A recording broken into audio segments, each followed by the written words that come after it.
I think all of them, the most of them, they can wait to do it because this mask is not the best. Laoun Ali Judge is a client of the Open Door Shelter. In 2020, he lost his job due to COVID, and then his apartment. He's been part of Montreal's homeless community ever since.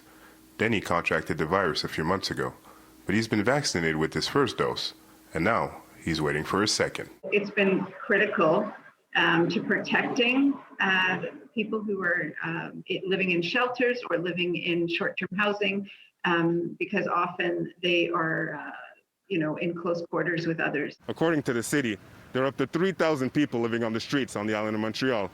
Organizations serving the homeless say there may be twice as many, and have taken on the task of not only getting them vaccinated once, but twice, something they say is crucial to protect all of us from COVID-19. Like the general population, there could be all kinds of reasons why people are not getting the vaccine. But we've had about half to 2/3 of the people stepping up and getting it.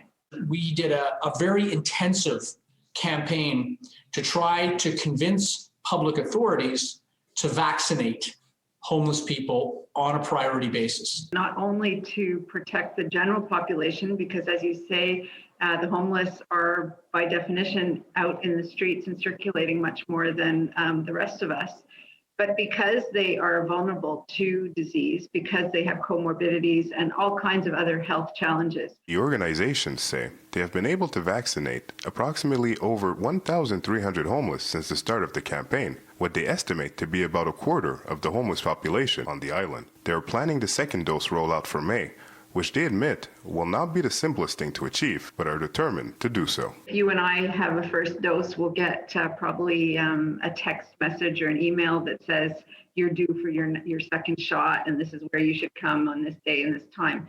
Obviously, with the homeless population, that's much more difficult.